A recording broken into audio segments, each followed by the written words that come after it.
إن الحمد لله نحمده ونستعينه ونستغفره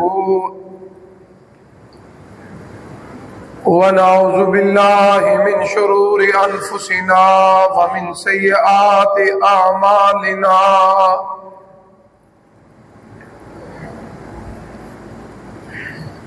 من يهده الله فلا مضل له ومن يضلل فلا هادي له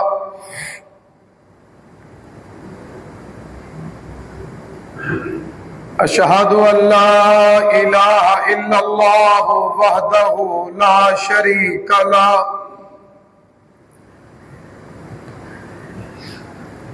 وأشهد أن محمدًا عبده ورسوله صلى الله عليه وآله وسلم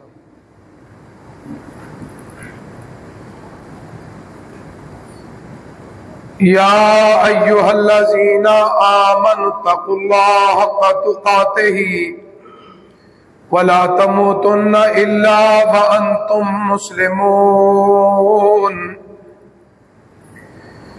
يا أيها الناس اتقوا ربكم الذي خلقكم من نفس واحدة وخلق منها زوجها وبث منهما رجالا كثيرا ونساء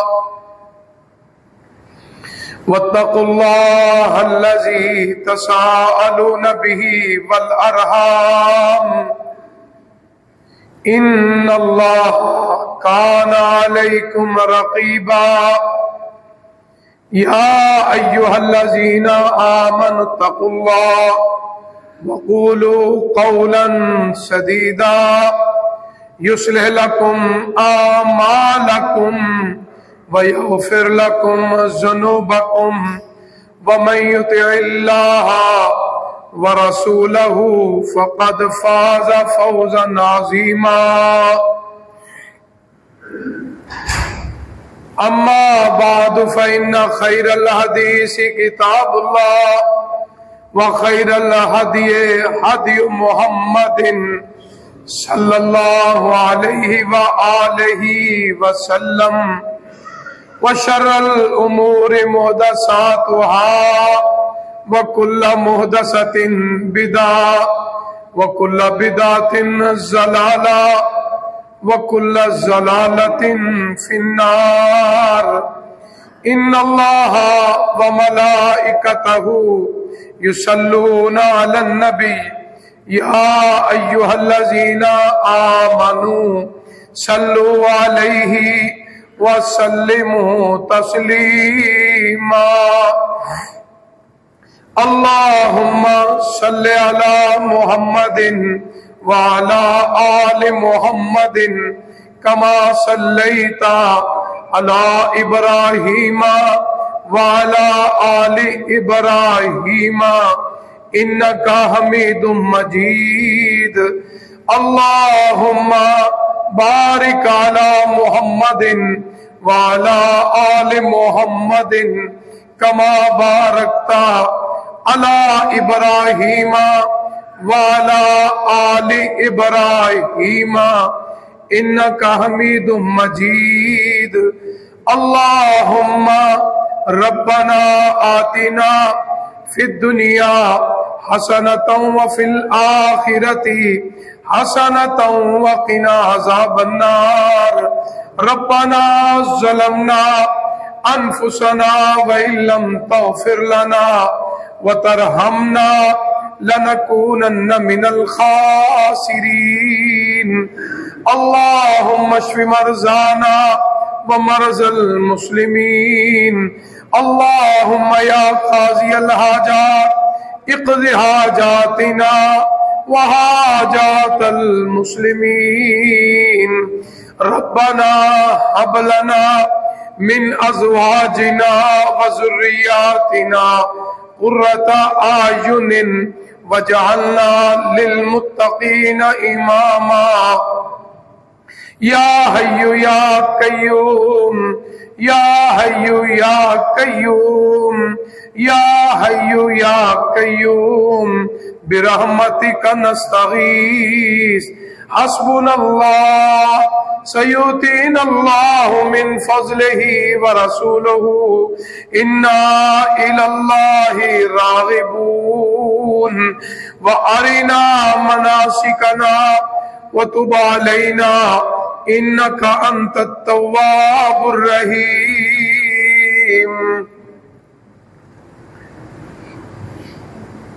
اللہم انا نجعلک فی نحورہم ونعوذ بک من شرورہم اللہم انا نعوذ بک من جہد البلاء ودرک الشقاء وسوء القضاء وشماتة الأعداء اللهم انصر الإسلام والمسلمين اللهم انصر الإسلام والمسلمين اللهم اعز الإسلام والمسلمين رب ارحمهما كما ربياني صغيرا رب ارحمهما كما ربياني صغيرا رب ارحمهما كما ربياني صغيرا قال الله تبارك وتعالى في القرآن المجيد والفرقان الحميد أعوذ بالله السميع العليم من الشيطان الرجيم بسم الله الرحمن الرحيم ويطعمون الطعام على حبه مسكينا ويتيما وأسيرا انما نطعمكم لوجه الله لا نريد منكم جزاء ولا شكورا انا نخاف من ربنا يوما عبوسا قمطريرا صدق اللہ العظیم۔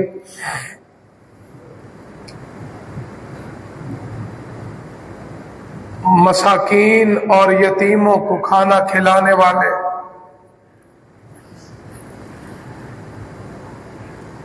قیدیوں کو کھانا کھلانے والے اس نیت سے کھانا کھلاتے ہیں کہ اللہ کی رضا کے لیے، اور جن کو کھانا کھلایا جائے ان سے کوئی بدلہ اور شکر کی امید نہیں رکھتے، صرف اس بات سے کھانا کھلاتے ہیں کہ ہم اس دن سے ڈرتے ہیں جو ہمارے رب نے قیامت کا دن بنایا ہے، اس دن کے افسوس سے، اس کی ہولناکیاں اور خطرناک اور دہشت گردیوں سے، کہ اللہ تعالی ہمیں قیامت کی سختیوں سے محفوظ فرمائے۔ حضرات محترم، میرے قابل احترام بزرگوں، دوستوں، بھائیوں، بساد قابل احترام میری ماں، معززات، موقرات، میری بہنوں اور بیٹیوں، ہر قسم کی حمد و ثنا اللہ وحدہ ذات لا شریک کے لیے، جو پوری کائنات کا خالق، مالک، رازق اور مشکل کشا ہے،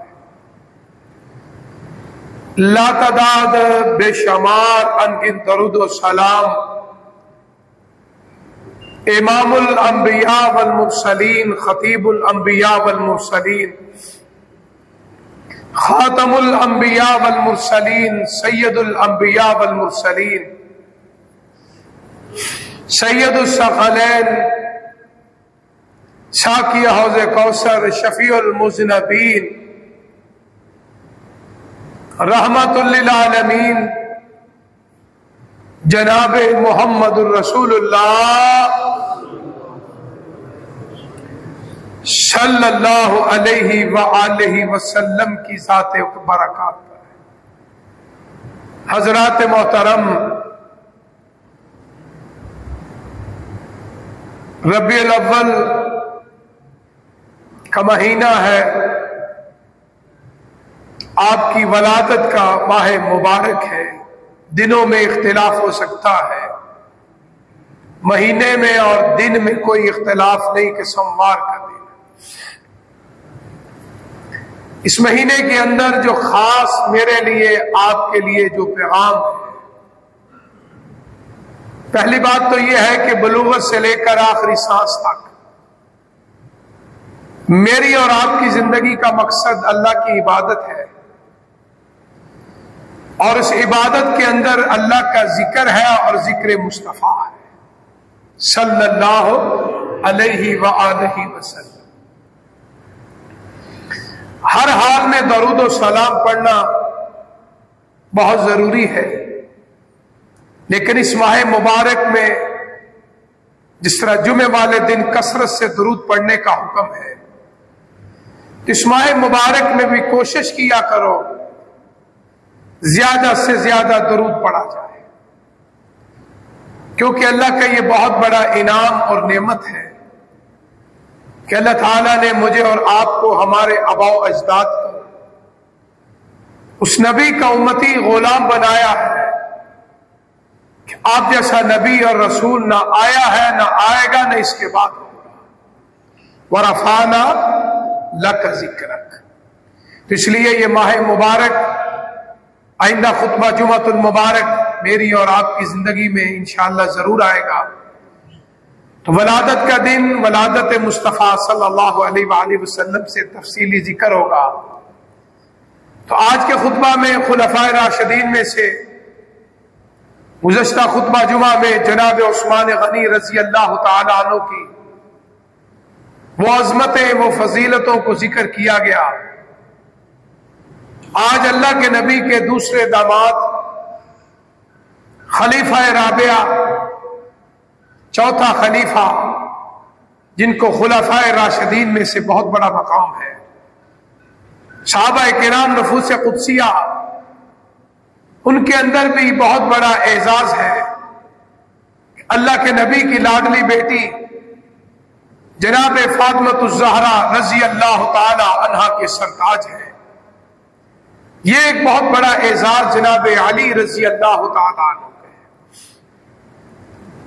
اسلام سے پہلے بھی ان کا نام علی ہے، اسلام کے بعد بھی علی ہے، آج بھی علی ہے، اور قیامت تک ان کا نام علی رہے گا رضی اللہ تعالی.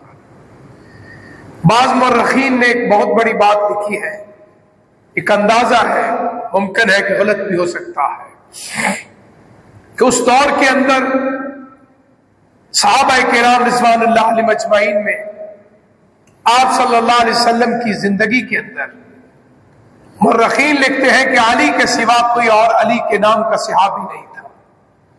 یعنی اگر کوئی بدبخت جناب علی کی شان گھٹانے کے لیے کوئی اس طرح کی بات کرتا ہے تو اس بات کی کوئی دلیل نہیں ہے. اور دنیا کے اندر اللہ کے محبوب پیغمبر نے جب اللہ کا حکم آ گیا یا ایھا المدثر قم فانذر، فرمایا اٹھو اے چادر اوڑھنے والے، تو پہلا حکم یہ تھا کہ اپنے خاندان کو دعوت دی جائے. خاندان رسول صلی اللہ علیہ وسلم میں خوش نصیب اس نوجوان کو یہ اعزاز حاصل ہے، وہ جناب علی رضی اللہ تعالیٰ. عمر کتنی ہے، سیرت کی اور تفاسیر اور مورخین نے جو کتابوں میں لکھا ہے، جناب علی کی عمر اس وقت 10 سال تھی. اس لیے عام طور پہ آپ نے کتابوں میں پڑھا ہے کہ بچوں میں جس نے سب سے پہلے اسلام قبول کیا وہ جناب حضرت علی مرتضیٰ رضی اللہ تعالیٰ عنہ. اس کا مطلب یہ ہے کہ جناب علی کو اللہ تعالیٰ نے یہ بڑا مقام عطا فرمایا کہ خاندان رسول کے اندر ایک تو آپ کی اہلیہ محترمہ ہماری امی جان جناب ختیجۃ الکبریٰ رضی اللہ تعالی عنہا ہے، جنہوں نے عورتوں میں سب سے پہلے اسلام قبول کیا ہے. اور دنیا کے اندر بہت سے مرد آئے ہیں، بہت سے عورتیں آئی ہیں، بہت سے مرد خامد کے رتبے کو پہنچے ہیں، اور بہت سی عورتیں جو بیوی کے رتبے پہ پہنچی ہیں. دنیا کے اندر یہ واحد بیوی ہے جس نے اپنے خامد کے بارے میں ایسی باتیں کی ہیں جو آج تک میں ہی سمجھتا ہوں وہ بڑا ہی خوش نصیب خامد ہوگا جس طرح کو اس طرح کی باتیں اس کی بیوی، اس کی گھر کی ملکہ عالیہ یا زندگی کی ساتھی ایسی باتیں کریں. جب آپ پر وحی کی حالت ظاہر ہوئی تھی، آپ گھر میں آئے پریشان ہیں، بیوی کا مقصد کیا ہے؟ اس لیے حدیث میں بھی آتا ہے کہ جب بیوی کا انتخاب کرو، ودود اور ولود کے الفاظ آئے ہیں. پہلا لفظ ہے کہ محبت کرنے والی عورت سے نکاح کرو، اور دوسرا لفظ ہے ولود، جس کے ہاں بچے پیدا ہو. قرآن کے اندر، حدیث کے اندر اس عورت کا بڑا مقام ہے. ودود اور ولود کے دو لفظ حدیث مصطفیٰ میں آتے ہیں. تو جناب امی خدیجہ کو اللہ نے یہ سارے لقب عطا فرمائے تھے، ودود بھی ہے اور ولود بھی ہے. اتنا محبت کرنے والی عورت. حالانکہ عام طور پہ ہمارے معاشرے کے اندر ایک بہت بڑا جملہ بولا جاتا ہے، بہرحال میں اس کو اچھا نہیں سمجھتا. آپ میں سے بھی جو اچھے لوگ ہیں وہ نہیں سمجھیں گے. کہتے ہیں جی مال زیادہ آ جائے، حسن مل جائے تو آدمی فرعون بن جاتا ہے. یہ بات شریعت کے خلاف ہے. دنیا کے اندر بہت بڑے خوبصورت لوگ اچھے بھی موجود ہیں. اس کی مثال میرے پاس ہے. حسن یوسف دم عیسیٰ، ید بیزاداری، آنچ خوباں ہمادار تو تنہا داری. اللہ تعالیٰ نے جناب یوسف علیہ السلام کو پوری کائنات میں سے آدھا حسن عطا فرمایا تھا، لیکن اللہ کے نبی کے اندر غرور اور تکبر نہیں آیا، فخر نہیں آیا. اور پھر پوری کائنات میں سب سے زیادہ خوبصورت اگر کوئی ہے تو جناب محمد رسول اللہ صلی اللہ علیہ وسلم. آپ جیسا بیٹا، آپ جیسا نبی، آپ جیسا رسول دنیا کائنات میں آدم سے لے کر آپ تک اور آج سے اور قیامت تک، نہ قیامت کے بعد بھی آپ جیسا حسین و جمیل اللہ نے کسی کو نہیں بنایا. اللہ نے اتنا خوبصورت اپنے محبوب پیغمبر جناب محمد رسول اللہ صلی اللہ علیہ وآلہ وسلم. اس لیے خوبصورتی کا معنی یہ نہیں ہے کہ وہ واقعی فرعون بن جائے گا، وہ متکبر بن جائے گا. اچھے لوگ بھی موجود ہیں. اسی طرح آپ صلی اللہ علیہ وآلہ وسلم کے بارے میں اللہ نے فرمایا انک لعلی خلق عظیم. پوری کائنات کا جو حسین و جمیل ہے اس کے پاس تو تکبر کا ایک ذرہ بھی نہیں. اللہ اکبر. کوئی فخر نہیں، کوئی غرور نہیں. اصحاب صفا میں بیٹھے ہیں، بادشاہوں میں بیٹھے ہیں، امراء میں بیٹھے ہیں، مساکین میں بیٹھے ہیں. کوئی فرق نہیں رکھتا تھا کہ یہ وہ اللہ کا نبی ہے جناب محمد رسول اللہ صلی اللہ علیہ وسلم. لوگ خوبصورتی سے، آپ کی گفتگو سے پتہ چلتا تھا کہ یہ واقعی اللہ کا نبی ہے اور اللہ کا رسول ہے صلی اللہ علیہ وسلم. اب دوسرے مال کی بات آ جاتی ہے کہ کسی مرد کے پاس دولت آ جائے، بندے کو بندہ نہیں سمجھتا. عورت امیر ہے تو مرد غریب ہے تو وہ عورت اپنے بندے کو کسی کام پہ نہیں سمجھتی. تو یہ ضروری نہیں کہ یہ حکم پورے معاشرے کے اندر پورے مردوں کے اوپر پوری عورتوں پہ لگ جائے. بڑی بڑی عظیم عورتیں ہیں. جناب خدیجہ رضی اللہ تعالیٰ عنہ کے بارے میں لکھا ہے کہ اس دور میں جب آپ سے نکاح ہوا تھا، مکے کے اندر جناب خدیجہ ہماری امی جان سے زیادہ کوئی امیر عورت موجود نہیں تھی. اللہ اکبر. آپ اندازہ فرما لیں. لیکن اس عظیم خاتون نے مال بھی قربان کر دیا اور خدمت کی بھی انتہا کر دی. جب آپ گھر میں تشریف لائے نا، اقرا بسم ربک الذی خلق خلق الانسان من علق، تو گھر میں زندگی کا ساتھی اچھا ہو نا، دنیا کا کوئی غم نہیں لگتا، دنیا کی کوئی مصیبت نہیں لگتی، دنیا کی کوئی پریشانی نہیں لگتی. اگر گھر میں عورت ہی ایسی آ جائے تو پھر سمجھ لو اس سے بڑا کوئی غم نہیں، اس سے بڑی کوئی مصیبت نہیں، اس سے بڑی کوئی پریشانی نہیں. اس لیے اللہ نے قرآن مجید میں اولاد سے پہلے بیوی کا ذکر کیا ہے. ربنا ہب لنا من ازواجنا. پہلے اولاد کا ذکر نہیں ہے، پہلے اللہ نے بیویوں کا ذکر کیا. ربنا ہب لنا من ازواجنا وذریاتنا. فرمایا دعا بھی کیا کرو کہ اللہ بیوی دے تو آنکھوں کی ٹھنڈک عطا فرمائے، اللہ اولاد دے تو قرۃ اعین، آنکھوں کی ٹھنڈک اولاد مل جائے. اس کا مطلب ہے کہ قرآن مجید نے اس آیت میں ساری بات کھول کے بیان فرما دی ہے، جس سے ہماری باتوں کیا آسان ہو جاتا سمجھنے کے لیے. تو جناب امی خدیجہ رضی اللہ تعالیٰ عنہ فرماتی ہے جب وہ گھر میں تشریف لائے نا تو آپ پریشان تھے. آپ نے فرمایا زملونی، میرے اوپر چادر ڈال دو، میرے اوپر چادر ڈال دو. کیونکہ ایسا واقعہ تھا جو ان کی زندگی میں پہلا واقعہ تھا کہ اللہ کے ایک فرشتے کا آنا، پھر گفتگو کرنا، پھر ان کو اپنے سینے کے ساتھ لگانا، پھر زور سے دبانا، اور پھر یہ کلام ہونا اقرا بسم ربک الذی خلق. فطرتی بات ہے، کائنات کے امام گھبرا گئے، زملونی زملونی، آپ کو بستر دیا، اپنے آقا اور سرتاج کو لٹایا اور پاس بیٹھ گئے۔ وہ الفاظ آج بھی سنہری حروفوں سے جگمگا رہے ہیں۔ فرمایا یا سیدی، اے میرے آقا، آپ پریشان نہ ہو، آپ خوف نہ کھائیں، آپ جیسے آدمی کو اللہ ضائع نہیں کرے، اللہ، کیونکہ آپ بیواؤں کا خیال رکھتے ہیں۔ بعض محدثین کہتے ہیں امی خدیجہ نے یہ بات کر کے اپنی طرف اشارہ کیا، کیونکہ جناب امی خدیجہ بیوہ تھی، آقا علیہ الصلوۃ والسلام نے عمر سے یہ بڑی تھی لیکن پھر بھی نکاح کیا، سبحان اللہ۔ فرمایا آپ کو رب ضائع نہیں کریں گے، آپ خوف نہ کھائیں، گھبرائیں نہیں، ڈرے نہیں۔ کیوں؟ آپ یتیموں کا بھی خیال رکھتے ہیں، کیونکہ جناب امی خدیجہ کی اولاد موجود تھی۔ صحابہ فرماتے ہیں امی خدیجہ کی پہلے خامدوں کی اور اولاد جب ملنے کے لیے آتے نا تو آقا علیہ الصلوۃ والسلام ان سے بڑا پیار کرتے تھے، کہتے یہ میری خدیجہ کی اولاد ہے۔ اللہ اکبر۔ آج ہمارے معاشرے میں یہ ستیلا پن آ گیا جس سے لوگ نفرت کرتے، اسلام اجازت نہیں دیتے۔ اور جس نبی کے ہم امتی ہیں، غلام ہیں، ان کی سنت کو دیکھو کہ آپ جناب خدیجہ کی پہلے خامدوں کی جو اولاد ذکر میں آتا ہے، جب وہ آتے تو آقا علیہ الصلوۃ والسلام ان کا بڑا پیار کرتے، ان کو پاس بٹھاتے، ان سے گفتگو کرتے۔ اور فطرتی بات ہے کہ آپ کسی کی اولاد سے پیار کریں گے نا تو ان کے ماں باپ کے دل میں آپ کا وقار بڑھے گا، محبت بڑھے گی، عزت بڑھے گی۔ آج ہماری حالت کیا ہے؟ وہ فروز اللغات اردو کی کتاب ہے، فروز صلی اللہ علیہ وسلم کی جب ہم پڑھتے تھے، بعض دوستوں نے دیکھی بھی ہوگی، وہ ڈکشنری تھی، اس دور میں ایک ہی ہوتی تھی یہ اردو۔ اس کے اندر ایک دن مایا جو ہے نا، مایا دولت کو کہتے ہیں، تو مایا کے اندر اس نے یہ لکھا ہے پرسو، پرسا، پرسرام۔ مایا کے 3 نام ہے، وہ فروز اللغات کے اندر مایا کی معنی کرتے ہوئے، اس دور میں ہمارے یہاں زیادہ پاکستان میں بھی فارسی پڑھی جاتی تھی اور فارسی بولی بھی جاتی تھی، تو کتابوں کے اندر بھی اکثر اردو اور فارسی کا مجموعہ نظر آتا تھا۔ آج کل تو فارسی ناپید ہو گئی، عربی زبان آ گئی، اسکولوں میں بھی، کالجز میں بھی۔ اور جو پرانے دوست جنہوں نے میٹرک کیا ان پہ علم میں ہے کہ 6 سے لے کر 8ویں تک اسکولوں کے اندر فارسی پڑھائی جاتی تھی، اب وہ کئی سالوں سے عربی آ گئی ہے، پہلے یہی تھا کہ فارسی پڑھائی۔ تو اس کتاب کے اندر جو میں نے بھی پڑھا ہے کہ مایا کے 3 نام، پرسو، پرسا، پرسرام، اس کا مطلب کیا ہے کہ دولت جو ہے نام کی تبدیلی ہے۔ جس طرح ہمارے معاشرے کے اندر ایک آدمی کا نام عبد الرشید ہے تو قریب ہونا، کمزور ہونا اسلام اجازت نہیں دیتا، اس کو چھیدا کہتے ہیں، کوئی کچھ کہتے ہیں۔ اسلام نے کہا کہ نہیں، نام کو بگاڑنا گناہ ہے، استغفر اللہ۔ لیکن ہمارے معاشرے کے اندر عزت توقیر دولت کی وجہ سے ہوتی ہے۔